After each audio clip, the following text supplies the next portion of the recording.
Guys, आज हमारे blog में आपका स्वागत है। खमागणी राम राम। हाकलपुर मेरी बेटी ने निकाला झाड़ू, मैली बाल्टी हाथ में, चिड़ियों ने कुतियों ने पानी कियो धर्म, पचा लिया देसी काली हाथ में, क्योंकि आज मैं तो मोदो एक खाणो, काले थी कौंजी री आठम और कौंजी रे तो जन्मदिन, तो बाए भैया वाह राख्या करे, तो मैं राख्यो आज वाह।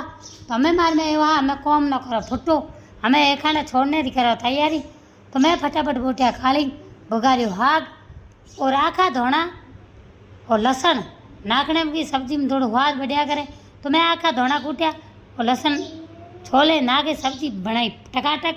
पचा मैं छोणियो आटो बाजरी रो, क्या मैं कालींगर सब्जी और बाजरी होगरो घणो हारो हखरो होए, घणो हारो बढ़िया लागे, खाने में भी आनंद आवे।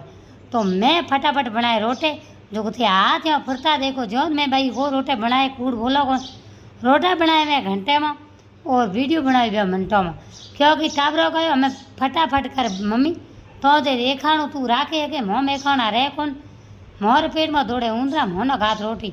तो मैं थालगी में ली बाजरी रोटी, माथे काजो कालींगर हाग, ये मरिया नयो घी, पता पेलड़ो खोलियो लियो मैं, क्योंकि मौज तो एक खाणो पेट में दौड़ता तो ऊंधरा मन लागू बढ़िया। तो केड़ो लागू मारो ब्लॉग लाइक फॉलो जरूर करे। टाबरा भेड़ो आज ब्लॉग देह बनाए, खाणो भी टाबरा साथ में जीम्यो। भगवान करे हमेशा खुश रहे।